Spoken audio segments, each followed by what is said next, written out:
was testing this type of foam and seeing whether it could stop sloshing in like jet fuel that they'd use in spacecraft. So we actually already use this kind of foam in the fuel tanks of NASCAR, like the race cars. To help stop sloshing on the racetrack. And so I just wanted to see and test that in microgravity and to see if that is a good solution to that problem. Hi, I'm Emma Zareen, your host and a 16-year-old engineering student, policy enthusiast, and hopeful future STEM school survivor. Welcome to She Persists. Before we dive in, I just want to take a second to say how grateful I am for each of you. Every listen and every bit of support genuinely means the world to me. When I started She Persists, it started as a little dream to share real stories of young girls in STEM who are challenging norms, finding their place, and inspiring change. Seeing that idea come to life has been so rewarding, and honestly, it's just the beginning. If you've been enjoying these conversations, I'd love for you to be a part of our community by following this podcast. It's one of the best ways to help us grow, share even more incredible stories, and connect with a wider audience. And I hope the conversation doesn't end here. I hope you carry these stories with you and let them be a constant reminder that your voice truly makes a difference. Today, I sat down with Lily Myers, a freshman at UC Berkeley whose passion for astrophysics started with a simple YouTube video and grew into real NASA research and even a zero-gravity flight. From leading her school's astronomy club to experimenting with foam inside a microgravity plane, she's already diving deep into questions about our universe.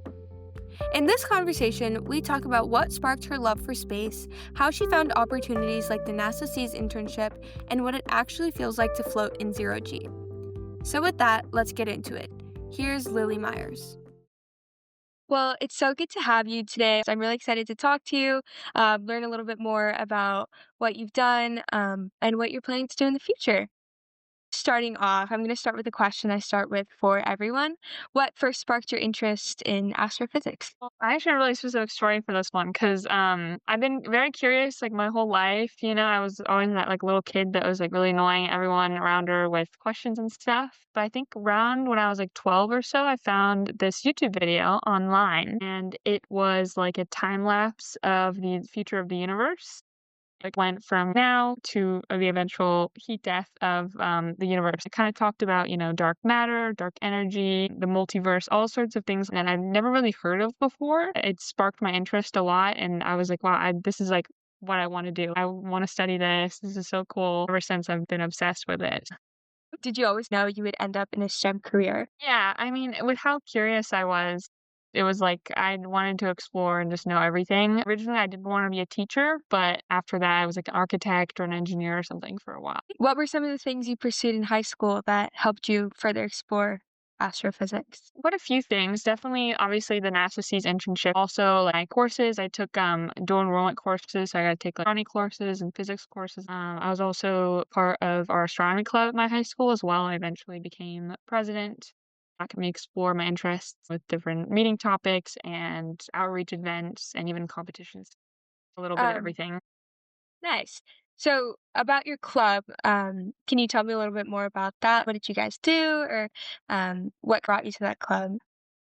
Yeah, Barbara from the club was actually my best friend. She's also going to astrophysics, and so she had already been in the club, and she invited me to join, so I did. I sure rose the ranks to president. Yeah, for each of our meetings, we did a lesson on a different topic, to try to be accessible as possible to everyone, so it's like easy to understand. We also did like different competitions. Our most recent one was like the CERN Beamline one. This is like where you get to submit a proposal for an experiment to be done at the particle accelerator in CERN. It's a competition, of course, so it's not guaranteed. That was really interesting. That was really cool to kind of explore particle physics. We also did a lot of STEM outreach in our local area. So we went to elementary schools and had a booth. Typically, we do like a general relativity demo. It's like we put a piece of like a really big piece of fabric on like a hoop, and we'd essentially like have these balls and we'd play with them, and this is how Einstein thought of gravity. So stuff like that, fun hands-on stuff, but also like lessons. Well, that sounds really cool. Something you said that was really important to me is you said keep it accessible to everyone, which is great. I feel like especially astrophysics, it's a really unique topic that not a lot of people are familiar with until they've had that exposure. Creating a space for people to explore that topic is really great. For NASA Seas, what was that experience like for you? What team were you on? What did you do during your internship? I was on the planetary geology team, which was, I think that was like my first choice. So that was really exciting. Geology was something that I definitely been interested in for a lot of my life, but I've never actually like pursued it before because a lot of our research was on asteroids. We like studied different asteroid compositions and we connected that to where they would have formed and how they evolved throughout like the planetary formation process within our solar system, which was really cool. And I really, really enjoyed that. I've been interested in geology for a while, but I've never had the experience. So I'm actually minoring in geology now because of that. That was just really cool. I also got good connections with my like team and with my mentor. That was just a really huge experience for me. So, for opportunities like NASA sees, how did you go about finding them and what was the application process kind of like for you? Found the NASA's like internship, someone who's in an astronomy club. She was the president the year before I was. She was a NASA's intern, and she was telling me about all of her different like things that she had done, and that was one of the things. And what really stood out to me about it was that it was free because I had been looking at different internships, and a lot of them you had to pay like a couple $1,000s, and I was like, that's just not really affordable for my family. NASA's was the only internship I applied to actually, so really lucky Oh, that that worked out for congratulations. me. Yeah. Yeah, so I found it, and then I was like, I saw that the dates matched up. I wasn't gonna be busy or anything, so I just was like, okay, I guess I'm applying. I just went through, wrote all my essays, made my video, and then submitted it, and then just was like, okay, well, hopefully that works out. Um, so Was there something specific that you think kind of made you stand out as an applicant? I've talked to Laura. She's one of the people that goes over the applications. I don't know. I think it's just a little bit everything. I think I showed a lot of interest in the topics, but I think I mentioned a lot. I think in my video, it was just like I had never had any research opportunity before at all, and that a lot of them just weren't like accessible to me because of the cost. So I think just kind of really hammering that home and really helped because the NASA's website literally says we encourage you to apply if this is like a first opportunity or something like that for you. That's what I would probably point towards, but I think it's a little bit everything. Is that something that you would say kind of reiterated your love for astrophysics or aerospace kind of in general?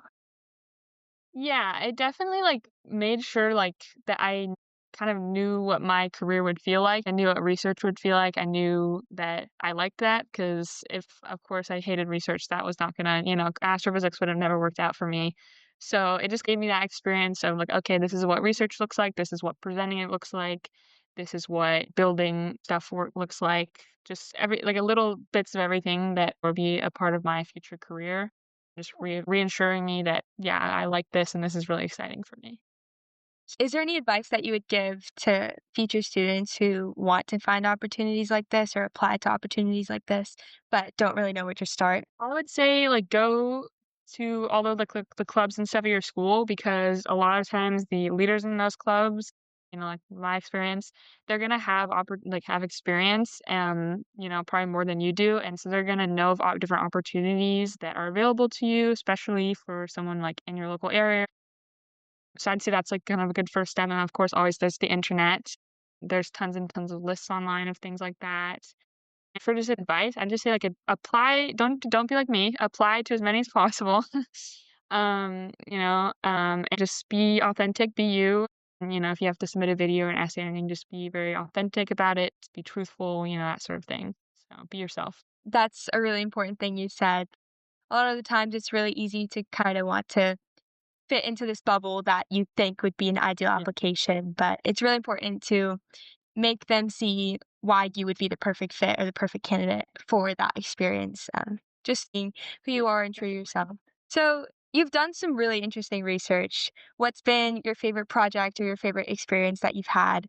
It doesn't necessarily have to be in astrophysics, but just something that you've done that's really Yeah. stuck with you. I think it has to be my zero gravity experiment. I mean, because that's just the thing that I've worked on like the most. I think it was 8 months before that I started working on it before the flight in May. So I've poured a lot of time and energy into that project. I'm still working on like doing the data analysis and everything to this day. So it's just a project that I poured a lot of love into, and I think that has probably the biggest like real life impacts in the scientific community. That would have to be my favorite. I also got to fly in zero gravity, which I think would be, can't really beat that, can you? Yeah. So, what was that experience like? What was your experiment on the zero G flight? Yeah, so my experiment has a very long title. It's like damping, sloshing in liquid propellant using closed cell solid polyurethane foam, which is basically a bunch of really confusing words to say that I was testing this type of foam and seeing whether it could stop sloshing in like jet fuel that they'd use in spacecraft. Because we actually already use this kind of foam in the fuel tanks of NASCAR, like the race cars, and to help stop sloshing on the racetrack. And so I just wanted to see and test that in microgravity and to see if that is a good solution to that problem. Because if there you have a lot of sloshing going on in space, because there's not a lot of like external forces, those internal forces of the sloshing can lead to like your spacecraft going all over the place, spinning, all sorts of dangerous things. So I just wanted to try to find a solution to that.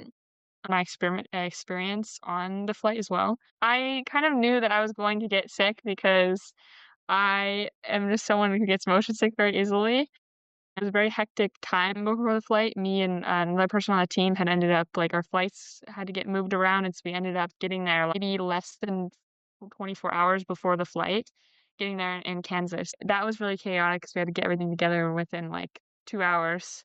So I was running off of 4 hours of sleep. But I got really sick on the flight. We had 30 parabolas, and I got sick on parabola 6. Um, and then I never really ended up getting better either, so it was just sort of like I was in the back of the plane like, just in my little seat throwing up for a lot of it, but it was still really fun. I mean, like I said, I still gotta go in 0 gravity, so definitely a really valuable experience even if it didn't end up like I wanted to be. So, what was weightlessness like in zero G? It's seriously, like, it definitely they always say, like, "Oh, it's not like nothing else," and it really is. Like, I would say the only, like, comparable thing to it would be, like, have you ever been on a drop tower? Yeah, at, like, a amusement park? It's exact similar to that. It is a similar feeling, to that because I remember, as a part of Seas, we got to go to Six Flags, and my team somehow convinced me to go on the drop tower. My whole body was, like, shaking the whole time, and I remember in 0 gravity for the first, couple parabolas, it's very similar. My body was just, like it was shaking, and it's funny too looking back because in the moment, I remember being, like a foot off the ground or something, but in the photos, I'm still fully on the ground. That's the interesting thing is, like, you even if you're not technically, like, floating, you still have, like, the sensation of it. All the blood rushes to your head, and you feel like you're constantly falling. It's really weird. It's indescribable in a way, but it's still Yeah. really cool 'cause it's very chaotic too. It's like you push off the ground because you have to lay down on the ground because 'cause you're in hypergravity, and then you suddenly start feeling weightless. And so you're laying on the ground and you just sort of like try to sit up, but you push yourself off, and any little bit of movement, you're on the ceiling. Like it just pushes you so much more than you're used to with gravity. That was really chaotic too because it's just like you're like, okay, I'm on the ceiling, I'm on the floor, I'm on the ceiling, I'm on the floor. So I spoke to London. I don't know if you know her. She was saying that the sensation's a lot like being a frog in the air. Would you agree with that? I could see that, yeah, 'cause you just feel it feels very unnatural, and it's like, also you wanna swim, but you're not gonna get any more swimming. You try to swim and they're like, "Stop kicking your legs, stop kicking your legs," because you kinda just end up all over each other. Because it's very quick too. Because you have about 20 seconds, and so you go from, like, you're on the floor, you're floating, and then as soon as you get oriented, they're like, "Okay, back to normal gravity," so you have to get down as soon as possible. So you normally end up, like, landing on top of each other, and your foot's in someone's face, you're sitting on top of someone's. You have to get very personal very quickly. Being in zero G, did that make your experiment difficult at all, like maintaining it or continue it through all the parabolas? How did that go? Yeah, what was really nice about my experiment is, like I said, I kinda knew that I was gonna get sick because of just how, like, my body is and stuff like that, and so I kind of made my experiment so it just, like it didn't really need me. I had 4 cylinders with water and then foam in it to test the foam and just a camera. So it's like I didn't really need to do anything because it just is like, okay, I hit the record at the beginning of the flight, and then it just records everything. So I've had it sitting in a seat in the back, and that was all and with the cameras on, so I didn't have to do anything for it, which was really nice. I think I was probably the only person on the plane that got full, like, 30 parabolas of data 'cause everyone else had to, actually perform their experiment. So that worked out really well for me. So that part was really nice. You said you left it on a seat in the back. Did it float during the parabolas? My experiment actually, okay. My experiment broke a lot of the limits that they put in place for the safety because I had 4 times or 8 times the water limit. I think it's like 50 milliliters. I had 400 milliliters. It broke like it was really big. It was probably the size of your computer or bigger. And it had to be in a giant box because of like double containment. It was also over the weight limit. It was 10 pounds. Wow. So, you could just imagine something like that floating, that could be really dangerous because if it's floating and then suddenly it falls on someone, Yeah. that's gonna really hurt somebody. So they put it in the back of the seats. Technically, the whole box wasn't floating, but the water within the cylinders was completely free to float around and everything. So it's actually really Yeah. interesting looking at the footage because fluids are not really predictable at all in zero gravity, so that was really interesting.